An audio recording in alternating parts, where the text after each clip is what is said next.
Okay, Sacha, welcome. I wanted to have a chat with you as part of our 2021 campaign. Now, I've asked you to join us because you and I actually have a bit of a story. And I actually tell my network all the time that there's this memory that I do have speaking and presenting at a suicide prevention conference. And I tell this story about how a social worker chased me down literally, kind of like, come to Darwin, come to Darwin, come to Darwin. So that's my introduction of meeting you, Sacha. And thankfully, for those that have been following the Mind Blank journey, you will be aware that we actually have got a great relationship with the Northern Territory now, and we've toured there for several years. So, Sacha, share with us, who are you?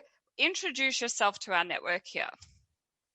Yeah, well, my name's Sacha. I run a small charity called 221 Mental Health Charity based in the Northern Territory. And I guess you kind of started a little bit about what we do is that we really try and find practical and innovative ways for people to learn about mental health. We found that previously that there wasn't much responding to the needs of the Northern Territory in preventative and exciting and fun things. And so when I heard about Mind Blank, I had to chase you down. But yeah, we continue trying to be innovative and really reflective to the, unique environment that we live in. Fantastic. And yeah, personality wise, Sacha, thank you for being a mover and a shaker in community and being proactive about that conversation of mental health. So I'm capturing some stories, so 100 stories this year. I know that sounds really ambitious, but I'm really curious to hear from our direct network, to hear the message as to why prevention. Why is it important that we focus on the prevention end of mental health and not necessarily just on the crisis end? Yeah, well, I guess if we start to think about mental health as we do the rest of our health, is that we do preventative things every day. We know it's good, to be active or to eat well and to exercise for our physical health. And we're like, oh, we embed that into our day to day. I always think about mental health is we only do things for our mental health when we're starting to become unwell or have poor mental health. So I quite often, if anyone's been to a course with me before, I always talk about your mental health vitamins, because we take vitamins as soon as we start to get a flu or we start to feel unwell for our physical health. But for our mental health, we really wait till we're down that really poor end of the spectrum and say, oh, maybe I need to do something.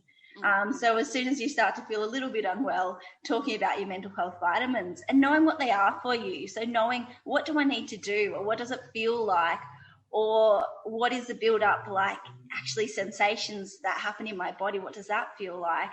And we need to know that from a young age. Otherwise, we're probably going to learn unhealthy ways of coping, because they're much easier. Yeah, for sure. Well, we all fall back into it, As soon as life gets busy, I know sometimes I can be guilty of, let's say, parking my exercise or that daily walk, which starts to affect the rest of it. I'm just going to challenge you a little bit further to explain, why do you think it's important? I know you do a lot of work with schools and with children. So can you just share us a little bit of insight as to some of the work, perhaps even a case study or testimony that you've seen being able to put that into action in the community? Yeah, so in the last year, we've been working with a lot of schools providing teen mental health first aid, which is for middle and high school students to start to have conversations about their mental health. What happens with young people? I mean, think back to when you're a teenager, you didn't really want to tell adults anything. And the other side of that is that you definitely didn't want to tell them things about if you worried about your friend, because you felt like that's sort of breaking friendships and telling other secrets and things like that. So we find that what teen mental health first aid in schools has done is taken a bit of that stigma around, I can't ask for help. And I'll tell you a couple stories. So one story was a school that I went into, and we delivered teen mental health to a bunch of year 10 students. And afterwards, I just asked the school, just any feedback. And they said, actually today we had a group of girls come to the wellbeing officer, and they came and showed a post from another student who they thought might be suicidal. And previously, they'd never had anything like that ever happen, because students would keep that sort of stuff to themselves. And this was students who had just finished the course and then went and did that.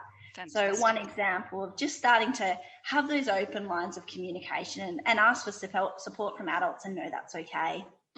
Fantastic. Thank you so much for sharing that. I know that we are like-minded in values, and of course one thing that we advocate with MindLink as well is the knowledge to know that children and young people certainly do go first and foremost to their peers. When something's going on, they talk to a friend, and trying to help them understand that sometimes going to a friend and then saying but don't tell anyone, how counterproductive that can be to their own health and long-term actually needing to support their friends. So obviously we need to have these bigger conversations with them to make them realize how important intervening and telling an adult is sometimes.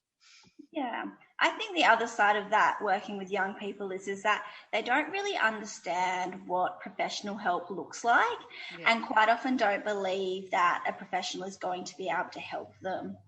So just breaking some stigmas around that. What does counselling look like? And that is not scary. I myself used to be a school counsellor, and hopefully I don't look that scary, I'll tell you another story of a young boy it was a year 8 group, and it was a large group of students in this class. So there was like 40 people in this group, which was it wasn't planned, but it just happened this day, how it happens with schools and young people. And we were doing an activity where you had to write down thoughts and feelings that someone might show or have if they were struggling with their mental health or just struggling in general. And so there was this one boy, and I could see he was just struggling to write anything down. All the other kids writing on Post-it notes, getting up, putting them on the walls. And he's just sitting there. So I just went over and I said, do you understand the activity? And he said, yeah, I understand. I just don't know what to write. And I said, well, if you're struggling, what sort of thoughts come into your mind? And he just disclosed that, he had thinking about he didn't want to be here. He wanted to end his life. Things like that when he was getting stressed. And I said, well, those are really heavy thoughts, and they're probably a lot for you to be having that often. And within like a few minutes, because I'm running a class of 40 people, quietly, privately having a chat with this boy while everyone else was doing their activity, I let him know, well, it's really good to get some support around knowing how to manage those sorts of thoughts. At first, he was like, no one will understand me. They won't know what I'm going through. I'm the only person who can know. And I said, well, you're the only person who's going to really feel it. But it might be helpful just trying to explain it to someone else, and maybe they can give you some strategies rather than feel your emotions. They can help you work through them. I said, how about I just take your name and I'll pass it on to the school counsellor, and then they'll come and have a chat to you. And you can just see how it goes for you. But I want you to give it a go if you feel comfortable with that. And he did. He wrote down his name on his Post-it note that he was meant to be doing the activity with, and it took that away, and he was able to then connect him with the counsellor. Oh, fantastic. So, just in those few minutes, just taking that moment to ask him directly about something and sort of challenge a few of his assumptions he had around professional help seeking. And it made a huge difference. Yeah, look, very important. You've started to touch on some great suicide prevention initiatives. Like, a lot of people are scared of the topic of suicide. They don't quite know whether it's safe to, just actually share it, just say it, so that we can actually then take the next step as to how we can support people. So that's a great demonstration of a way to safely take the pathway where the individual could recognize that he may require additional help to actually break down some of those barriers. But look, I very much echo with you. Some things that we're seeing in the youth space in particular is data is showing that the general awareness of mental health is actually out there. We've got social media. We have all these amazing organizations that are out there so young people know about Kids Helpline, for example. But the missing piece of translation is actually how to apply it in a help-seeking context. So that's a classic example of that young fella maybe not necessarily yet realizing that he needs to take that next step to put it into action, or he may not necessarily yet recognize who is actually out there that he can ask help from. Yeah, and just like we're all people and counsellors are also people, is like the first person you engage with might not be the person that you really gel with. And that's okay. You know, if you do go to a counsellor and be like, they're annoying, that's absolutely fine. You also find people annoying. It's all right to like go through that. As a counsellor, you know, if I just felt like I wasn't gelling with a client, or I wasn't what they needed at that time, or my demographic wasn't what they wanted and they didn't feel comfortable, all of those things are fine. We actually have networks where we refer to each other, but also if you're a client and you're not gelling, just it's okay. Just, you know, just don't make another appointment, don't go back, and hopefully you'll find that person that you do get along with. Fantastic insight there. And look, part of this campaign, the reason why we're interviewing some of our stakeholders, etc., is to just share insight. You and I, for example, being in this sector space, we might be very knowledgeable about how the referral system works, but some individuals may just be community members that are curious about finding out more information about mental health. So sharing stories like that is fantastic insight for anyone that may actually require additional support now or feel whirlwind by something that may be going on to someone within their direct network. So look, my last question to you is actually, what is a message of hope that you may be able to share with our community here? Because the rationale or reasoning for that is, look, 2020 was a whirlwind for many. And there are so many that are still caught in the eye of the storm. You know, we are predicting that the next wave of the pandemic is a psychological one. So there's lots of people feeling that level of burnout, even though it's the start of the year. And when you're in that peak crisis state, it can feel really challenging and it can feel like there's no hope. So I just wanted to share some insight as to what's your key message, is a message of hope for someone who may actually need to hear it right now. Yeah, well, I was recently reading about the suicide statistics for COVID, and obviously they were predicted to go up really high over this really hard time. But some of the studies are saying that actually we're not seeing them at the moment going up. We haven't seen that statistic yet. And some of that has to do with this because we're going through this hard time together. So it's actually a lot of community right now. There's a lot of support for each other, and we're all actually having a hard time. Some people more than others, some people for different reasons. But it is a time that you can reach out and say, like, I need some support. I need to talk to someone. And, you know, if you're struggling with anything, blame it on COVID. It's okay. It's a time where you have total permission to reach out for help. You know, it is a time where everyone needs some support. And if you're not reaching out and you're a bit worried about how to talk to someone around you or a professional, there's so many supports right now, and people are really kind right now and they have the time and the space to talk to you. So I think really it's the perfect time for community support and kindness and reach out for that professional help. What a fantastic message of hope. Thank you, Sacha. It's great to, I think, reflect on that insight, right? Because I've seen through social media, there has been a lot of scare in terms of mixed messages going out there with suicide stats. I have seen some misguided campaigns that are pushing out double the amount of suicides that we're seeing in community, but actually no, it's quite hard to see some of that data because the system's a little bit slow in pushing out reports.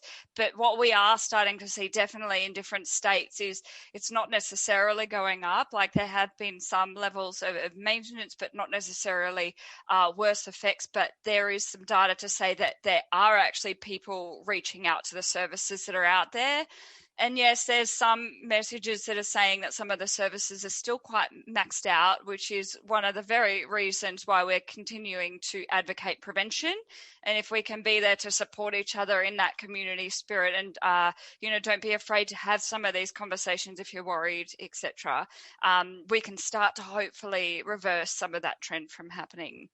Any further comments from our initial chat or being part of this little discussion today? No, just you don't need to know everything about counselling and services and referrals. That's why there's services there to help you. So if you're worried about someone or you do want to reach out, look for, those community services. They're a good place to start. And if they're not the right service, they'll know where to go. So ask make a phone call, just start that conversation. You don't need to know everything to start that conversation. Yeah. Oh, absolutely. I will just pick on, I know you're not just working with youth, you've been working with workplaces as well. Any insight there in terms of mental health in the workplace? I guess for the workplaces, I would really say is that obviously colleague relations and I guess people having breaks in different ways. We're doing so much computer work right now is it's really increasing our stress level and it's really increasing our, reactivity. So everything has to be done right now. I'm getting emails, I'm getting pop-ups, I'm getting everything and it's overwhelming for everyone. So just being really mindful of how you're managing your day, how you're breaking it up. Do I feel connected to my workplace and my colleagues still? Am I getting that balance I need that I used to get naturally through just lunch breaks and, going to meetings in different offices and going to networking events that are not on anymore? And how can I get that balance in my work? Because it's hard just to look at a screen all day and it's not really how our brains are made to work. For sure. So we are getting tired and we are feeling that level of exhaustion. So thank you so much for your time today. I really appreciate you being part of this campaign and I look forward to continuing to spread the message and continuing to advocate mental health promotion alongside you, Sacha. Yeah, you too. Thanks, Ali. Fantastic. All the best. We'll stay in touch. Bye.